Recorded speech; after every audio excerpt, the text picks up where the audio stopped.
Triple C course की video series continue तौर पर ना episode number 2 का episode number 2 से कोई application of computer जिंग में ना से दुगा basic of hardware and software का दुगा कोई hardware सिंग से दा कोई input device output device है ना मैं हम ले रही तीमरक दा output input device का कोई जिंग में ना से का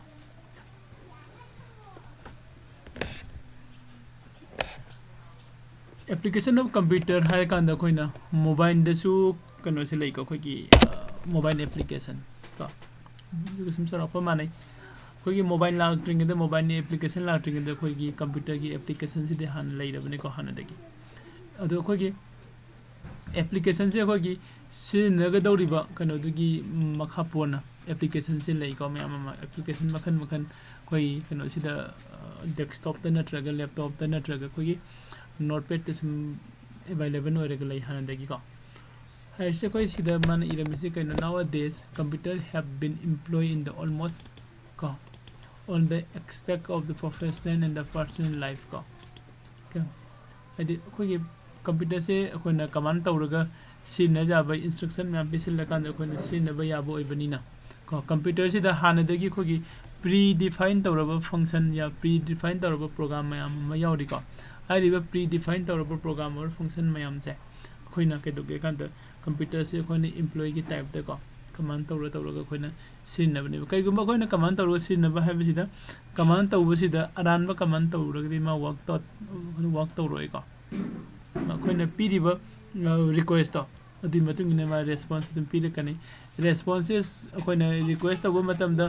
chumna request tawra ba natra ko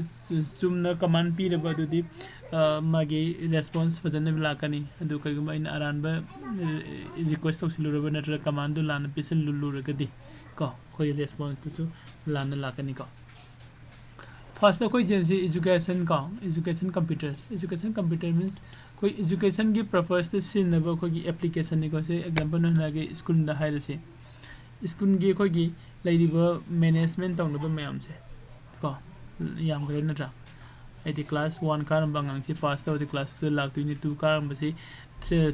pass the 3 de lakh 20 magi ahan by entry sangi bedai de magi move se matang class 10 bona traga 12 fo sarkidu ni na adu magi angang du gi hariba angang du class 1 da mark kya ko karam subject mark kya score over grant to 10 kya phangi ba magi percentage kya no loina ma koi computer si da kai do bojai magi data ma'am से लोने store तो बजाय को ममंग the कोई data की सु नहीं नगरे ममंग के एपिसोड को आरि बा अंगांग स्टूडेंट अमगी डेटा अमख नहीं न बदुदी एदि नमन काइन लुबो इदि को अदु असो बे स्कूल सिंग सी द मसागी डेटा मैम स्टूडेंट से 1000 2000 लागदी हारि बा स्टूडेंट सिंग की डेटा मैनेज तो न होन बद कोई थाइन की बॉय द कोलम इरम मतम द अदो हुजुक्ति ओइद्रे को हरिबा दुगी बोय द कोलम ने इबगी थीबगी वागदोब मयाम द खोइ सिगी एजुकेशनल को एप्लीकेशन द कंप्यूटर की को एप्लीकेशन ऑफ से कोई एजुकेशन की से एप्लीकेशन मखन से कोई यूज तौरगदी को कोने हमने लाइन इजीली को तो यागनी अदो गतन नतना हरिबा कंप्यूटर एजुकेशन कंप्यूटर सिदा मान इरमी से education computer have proved to be the excellence teacher ka educational institutions are using computers in this in many ways like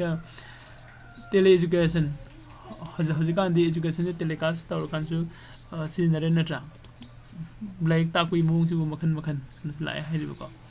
virtual classroom khangi ko hojikan online class haina koina Google Meet natragana Microsoft ki room the natraga khogi tuan ko Zoom class se tam tam ni ko the online class haidi koi computer se education purpose da su aduki yamna makhan da koi sinare hybrid natra the example no na ha kan da to pam su khogi library management hai si library da lairiba books aduki mutik jamina natra kadai da leibano kari leibano management tawrido mi amani na manage to taw do why library jam cha odi ko computer am thamagadi hariba book se kadamba rek ta leibano karamba rek ki karamba box ta leibano haiba adugumba mayam ma koina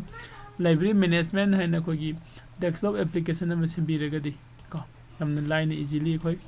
kaidoba yai manage to bangam gani ko. Okay, next yang si business application. Computers play a better role in a business to keep the records of employees ko adugo solve product information and available resource are ko now easily. I think computer kano kona business ki application se example na Reliance hai se Reliance se to ki metric saure na tra TCS hai ro TCS se thousands employee ni lai se ko worldwide hai riba thousands employees se koi computer se lai ram badagi yamna easily ko mayam se control to bangami bani na tra siguma makan gi control to na ba software se sisu lai ko koi gi business application. Okay, हाइरिबसिगी business application से दसे example नोइना कोई employ की records का कर्म मतम join तौरखिबा मागी salary पीगब्रा piggy दरिब्रा मागी टैक्स क्या कगिबा को मा लिव हन की थादा लिव क्याम लौरबा सुबम मखन गी मयाम अमा आदि डेटा मयाम अमा खोइना स्टोर तौसिलगा मैनेज तौ याबगी खुदोंग साबदो सिगी ngसागी बिजनेस एप्लीकेशन से फंगने बको अदुगा सोल्व प्रोडक्ट इंफॉर्मेशन हाइदि आई प्रोडक्ट तो क्या जोन गरगे क्या लई हौरीगे नत्रग अइना मिंगोमदगी लैसिलुबदुना क्या लैसिनबनो क्या लैरिबा नत्रा अवेलेबल द क्या लैरिबा हुजिसिगुम मखन मयाम अमा खोइना को मैनेज तौ याबा अदुगु मखन गी एप्लीकेशन नि कोसिना बिजनेस एप्लीकेशन को रिक्रिएशन एंड द एंटरटेनमेंट को क्या रिक्रिएशन एंड द एंटरटेनमेंट सिजना कईगुम खरा एडवर्टाइजमेंट गुबा कोगी कोना टेलीविजन दे एडवर्टाइजमेंट जु इना तो यामना कलरफुल होहनबा अददि यामना चाहनबा पागनबा स्पोर्ट की करीगी मयाम अमा को कोना सेमदोगा दुबा एंटरटेनमेंट गा रिलेटेड ओइबा अदुगु मखनगी को एप्लीकेशन जो दुम लेतब नते को से लेका गवर्नमेंट की कनो द वेरियस डिपार्टमेंट को गवर्नमेंट की डिपार्टमेंट खुदिंग मक्ता होजिकती को कंप्यूटर लेतब डिपार्टमेंट से लेसिलक्त्रे नत्रा अदुगा होजिति मु वेबसाइट हाइबम सुलाई को वेबसाइट गवर्नमेंट ना ngसाई वेबसाइट से एग्जांपल न हाय का द manipur.gov.in हायरे मोइन सारागा द जॉब मणिपुर की मतम मतम की लाखो जॉब मयाम से थादो रही तम तम न को हंदक तो मणिपुर पुलिस की करी की मयाम थादो रही पुलिस डिपार्टमेंट की मोइ वेबसाइट को सिगे मयाम से कोना हाइरिबे सुंब टेक्नोलॉजी अनोब टेक्नोलॉजी से कोना फंगे हायरगदी कोई द करी मथौ ताई कोई कंप्यूटर हाइबे सु मथौ ताई को अदुना सुगुम मखन गी गवर्नमेंट की ओइबा मागी डिपार्टमेंट वाइज की सेमैबे एप्लीकेशन से कोइना ngसागी कोइना लालाई से एप्लीकेशन दनि नत्रा एप्लीकेशन ऑफ कंप्यूटर को सिदा कोइना गवर्नमेंट के मदि लैनबे एप्लीकेशन को सिसु दुम लैतमते लैगो म्याम ओके हेल्थ कंप्यूटर को हेल्थ सेक्टर दसु कोई म्याम सिजनरी हॉस्पिटलिटी की कोई हॉस्पिटल की मैनेजमेंट तौनब एप्लीकेशन लै को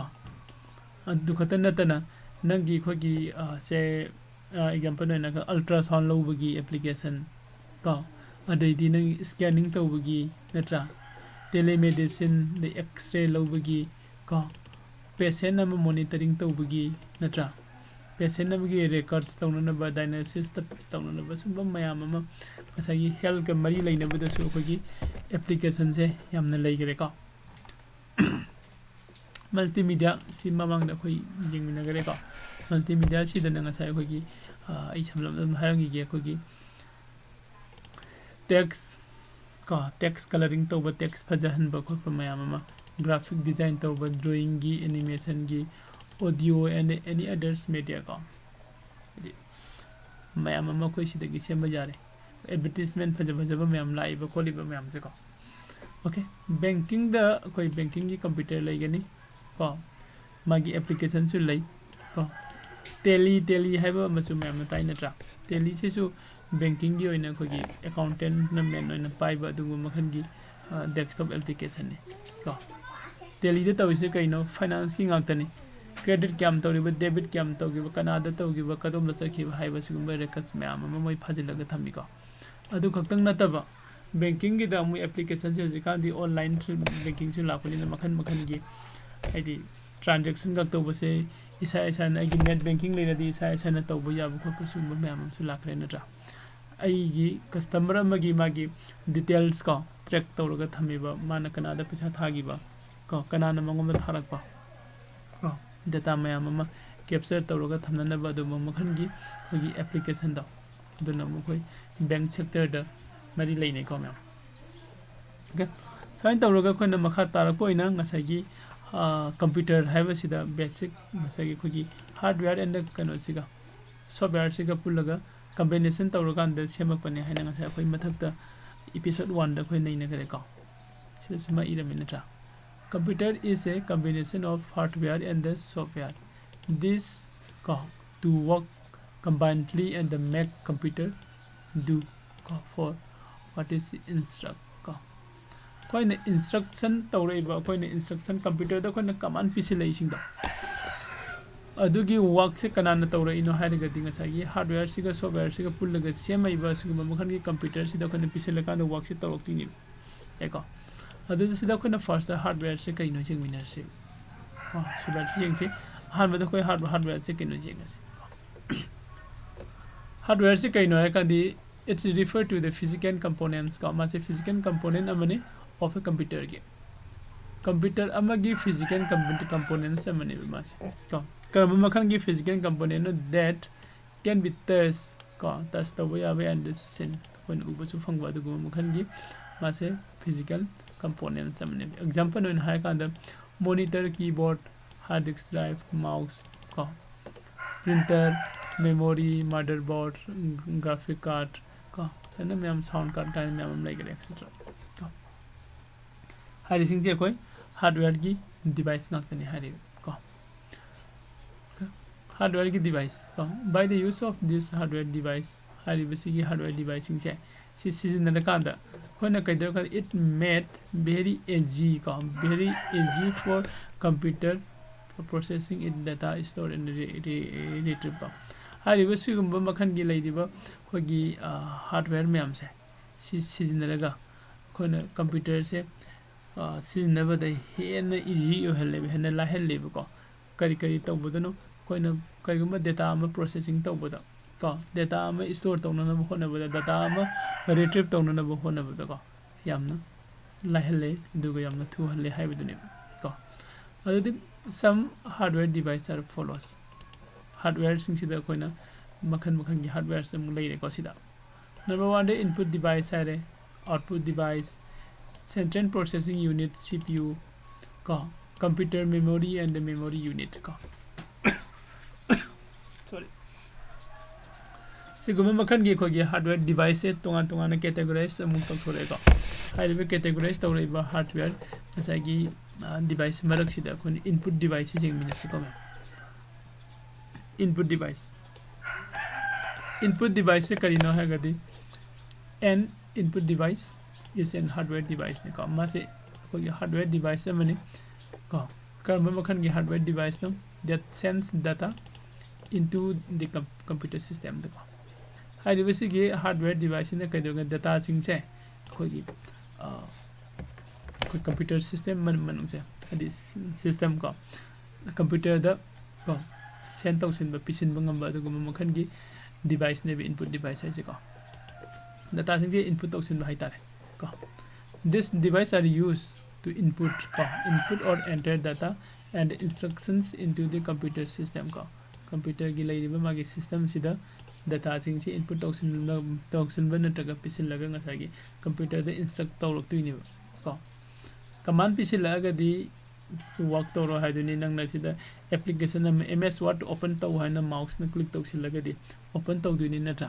close taw haina click taw silaga di close taw duni adudi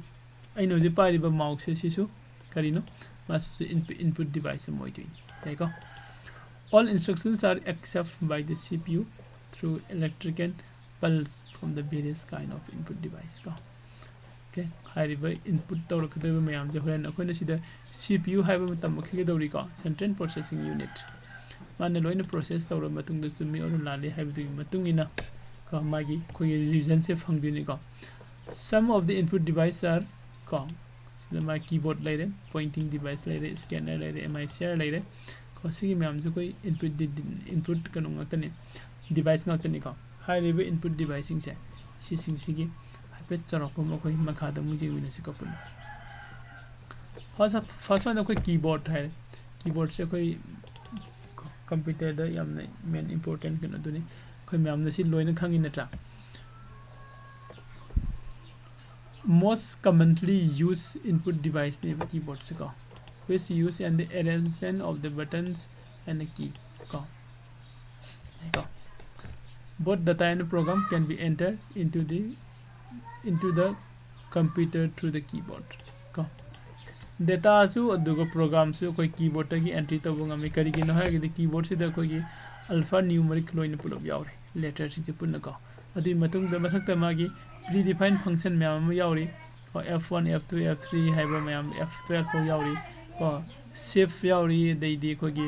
control है ना यावरी तो में मखन की की मैम यावरी का हाई रिबा की सिंग से कोई सी नरगा अकोई ना को मसागी कमांड से पिसन बजा गने वो को कंप्यूटर दा कमांड पिसन बजा ने अदुगा को की डेटा सु एंटर तो वो या गने को ओके दसी कीबोर्ड से एग्जांपल ने माने पिरे मेजर फंक्शंस की यानी मथक लेरे अल्फा न्यूमेरिक कीज में आम लेरे सिदा को कर्सर कंट्रोल की सिदा एरो अप एंड डाउन को अप डाउन अदुगा लेफ्ट राइट लेरे को न्यूमेरिक कीपैड सुम यावरी को हैन जस्ट सरप मने इसा इसा की कीबोर्ड लेरंगनी खले को दुदा सुम जिंगबी गसु हेना खंगनी को ओके टाइप्स ऑफ की on the keyboard alpha numeric keys को all of the letters and the numbers on the keyboards are A to Z or 0 to 9 ka alpha numeric key hoje na ha give the yaw se kaino A dagi na Z phau ama yawre duga 0 dagi 9 ba lai di ka punctuation keys such as comma period ka semicolon ka brackets parentheses and so on ka thijo khogi keyboard se da loin phangdi ni ka aina computer da semicolon enter tawge natra comma enter tawge disi key singsin da makadoini click to kadoini ko press tawdini special keys such as control key ko arrow key caps lock ko delete key alt key shift key haibising su ko keyboard ki loina fangani karamba matam da karamba mafam da koina use tawgani haibisu ko sinna kan hena kan kan ko function keys da magi 11 ma'am मेरे f1 da ni f2 f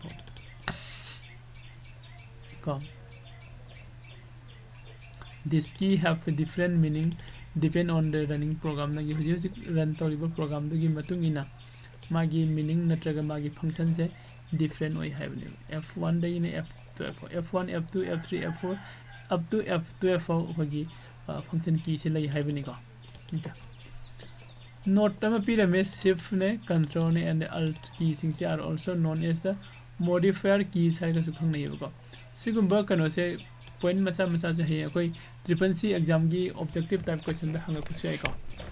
the shift control and alt keys are known as haraga makha da option da piramadi modifier keys ka okay pointing device yengse pointing device hai bam jawle sa koi na sida yengai se kaino sa gi keyboard jenge number 1 da ka number 2 the pointing device hai pointing device kanada na mana point tau du se ko pointing device se kaino hai gadi ko used to communicate with computers by pointing to the location on the monitor ka ai da khoi na sida monitor da uri be se ai hoji lai si screen se monitor ne monitor da uri se mouse na buiraga ina point tauri ka sana point tau da ma pa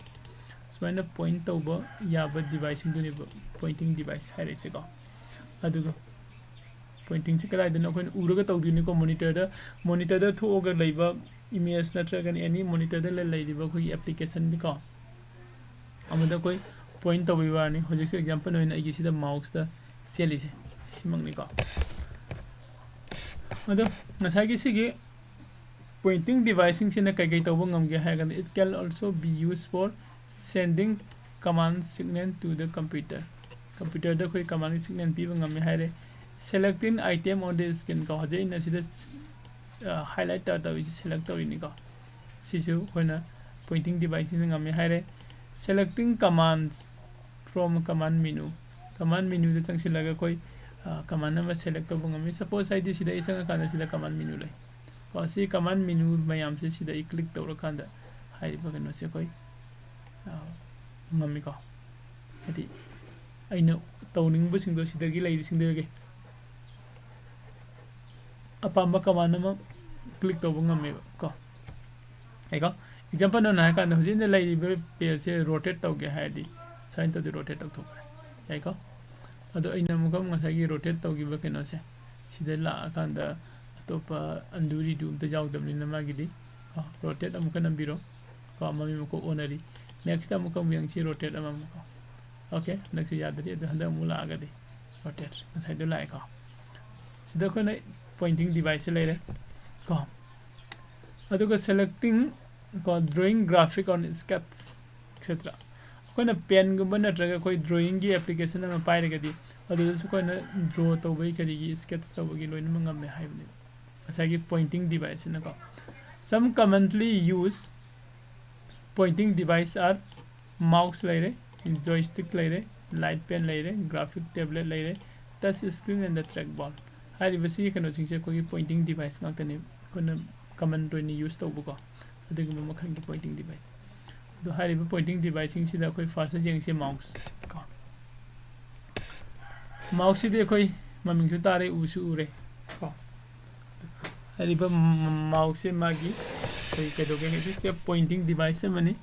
allow to control the movement of the pointer se ge movement se ko na control to bungam ba do ma khan gi kono ne ko device ne adu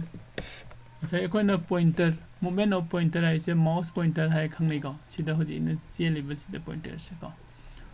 screen da chali ba se ko mouse na perform to se kai ma the various functions se perform to hai ko detecting two dimensional motion relatively to its support surface ko helba mayam tum khara samjin la ke yam sang ani ko duga ko na main oina khang de se ka na mouse da has two buttons, right button and the left button. And mouse the left button to go right button lai hai ko sida ko uri ba kan osin som na kan thai side siga som na kan side siga and ani se button na oi duini left right ko okay aduga mouse also included scroll wheel between these two buttons to scroll down the application windows or this is this ko I think asagi sida mouse के left side left button right button hi yaure duga auto pam na scrolling to na ba ko gi kanam hi yaure ko scroll down scroll up to na ba scroll wheel lam su yaure ba se ko scroll wheel ko sida ko na singthok sing to ra kan da scroll wheel je chinga kan da ai screen se cheli se si scroll kan sai ga sai gi si gi scroll wheel se na up and down to ba gi ni ko ma sai to ko na mouse se ko du di mo da yaure function se scroll up and down to ba gi yaure aduga left right ko button ani yaure left gi button siga right gi button siga ko ma gi function su khenari ko okay this sa kholak pagi matung ina mu kari la ke kan da mouse wireless mouse live ko okay there are three types of mouse as wireless mouse mechanical mouse and optical mouse kind thore ko okay there are four actions of mouse as follow mouse की action से ID अहुम खतरा है बनी माना mouse की action से मरी लई है रे को हान बदा सी कोई एग्जाम दा हंग बया बगी कनो लई मयम फजन दुम खिन बियु को हान बदा क्लिक और लेफ्ट क्लिक को लेफ्ट क्लिक से सेलेक्ट हो मत कनो से क्लिक तो मतम दा select an item on the screen को on the screen दा item में select हो कने बस में नत्रगन ओके हाइब गुम्बा नत्रगन सेलेक्ट को अनि आइदि एंटर दो आइना ngसागी लेफ्ट क्लिक से क्लिक तौरबा मतुंगदा ओके यारे हाइबगी कमांड नि बपीरिसे okay double click is used to open a document or program okay नगे डेस्कटॉप एप्लीकेशन नत्रगे any program में लेरे खलो हाइबे एप्लीकेशन ओपन तौगे हाइरगदी डबल क्लिक तौसिला कान ओपन तौगने number C right click से कई दो display list of command on the screen तो right click से नंगी कनो की command मैंग की list में तो गन आई इसी दे right click तो की जेंग सिका से right click ने previous page next page reload auto scroll select on open content folder ga yaw is left click tawragana okay oi ba right click tawragana ngasai command yam jaw ba gi menu gi drop down kano open taw ba yeah okay atopa madana right click is used to access the properties of selected object hai ba atopa madana koi right click se koi na property amagi ko magi kano se access taw da su seasonai ba okay se example noina ai sida kano da sanga ki the line ye la kanda sida gi hoji lai riba triple C image se in the right click tawraga di my properties se access taw ya ga ni so ye ko aduga sigi image se open taw ge haraga di kamai open taw gani sida click tawro double click taw silo asa gi left side ki double click ko sumaina free online basic computer course in Manipur ko okay sumaina kana asa gi mouse ki function se tongan lai ge ko adu matung the drag and the drop fiber is lady command and drag and drop is used to move an item on the screen asagi nangi sida laidiba item sai ne click tawraga sona singba yai ko move tawba yai aina sigi move tawrai se sida folder amada pusilaga thajingi basu yai ko sida yaramani to sida gi amu thoda ka si yagani ko mana koina mouse ki laidiba magi function action mari haitare ko click or left click double click right click or the drag and drop yam jarani ko kana gumba edi gyan ta da bajaro ga su video si amu khana repeat tawro ga jing bi ko aduga next ko jing si joystick si di main oina mayam na ko gi game gumba sana bada si na bani ko adu ma su pointer ne ko isida joystick ti laitre ko ado joystick si de dum masagi masu pointing device ne that move in all directions and controls the movement of the cursor mas na ko gi kano gi gari starting gi type ta ko magi direction mari de ma se move to bungam mi nangi cursor point se si control to na e ko dai makha da la ke light pen ko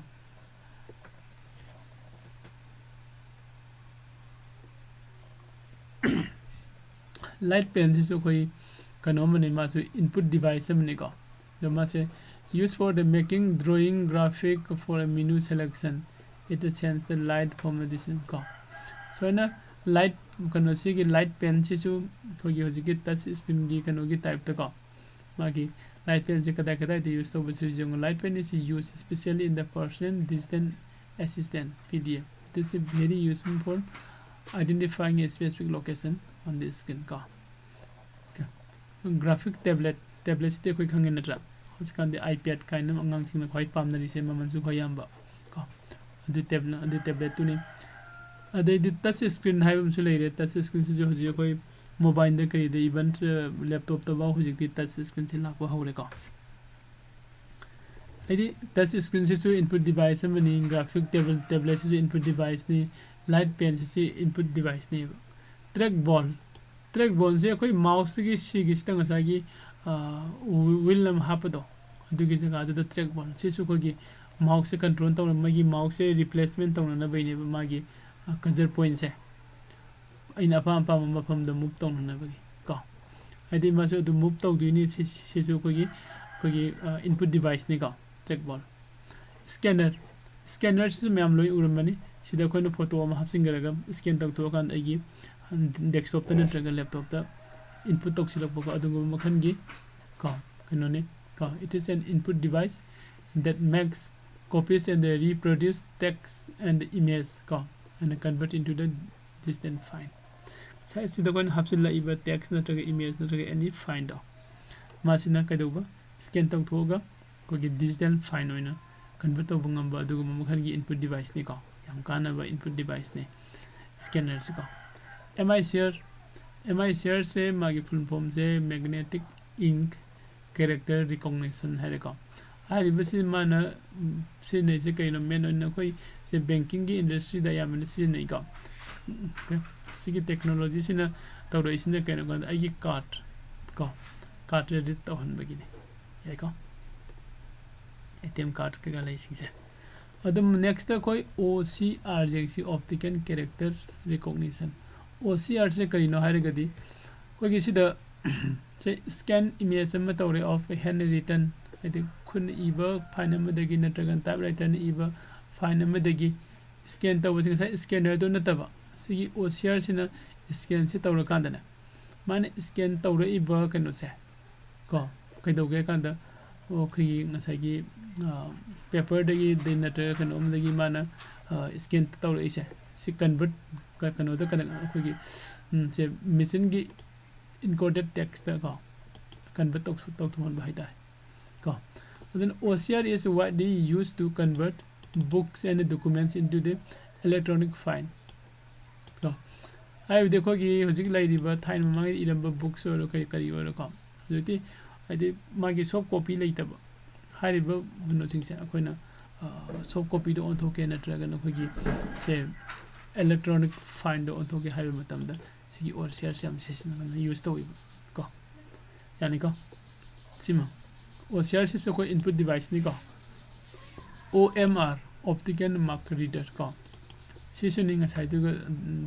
sarapa mana doini in the presence intended mark rest OMR is mainly used to detect marks on a paper the label marks detect to doini use the beam of light that is reflect on the paper with mark on sida jengsi khare hena kanu tawna ko OMR sina OMR reader sina marks ni kadoino interprets ko the pattern of the mark into a data record okay koi na somna kan the paper the live pattern of the mark to data recorder interpret to we have ni aduga sends this to the computer for the storing natraga analyzing natraga na reporting to bagi ko so mana ko input device mayam am legere ko adu just example oina ko ni jingai singa sai dagi jingai sida aduga barcode reader haibam chulai barcode reader di koi khangina tra barcode hojik sida uriba keno sine khogi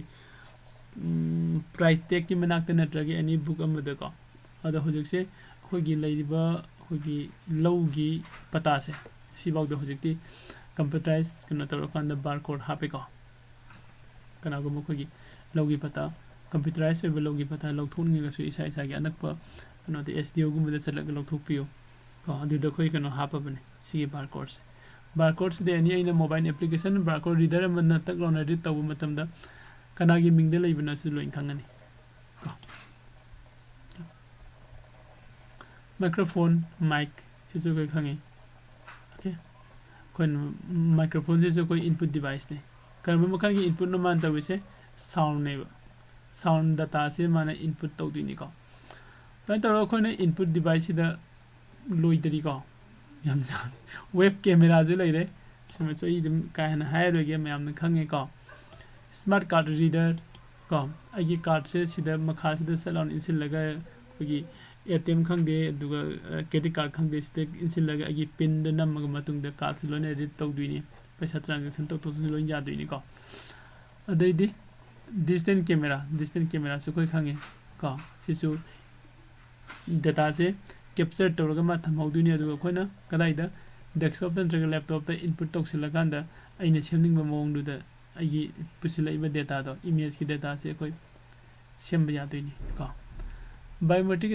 sensor se koi khange hojikan di office da siam thamena tra biometric ko sai tawraga khoina sagi input device khara akoi jingmina le ko aduga sigi episode number 2 से स्वादे lossy लगे जब तो सांगे कनागुम्बा video से हन हन जेंगबा मी ओरेगदी कोगी channel से like तोबियो अदुगा subscribe तोबियो अदुगा फ्रेंड्सिंग दसु कोगी शेयर तोबिगो को अदु next episode I output device से पूरा लग सके थैंक यू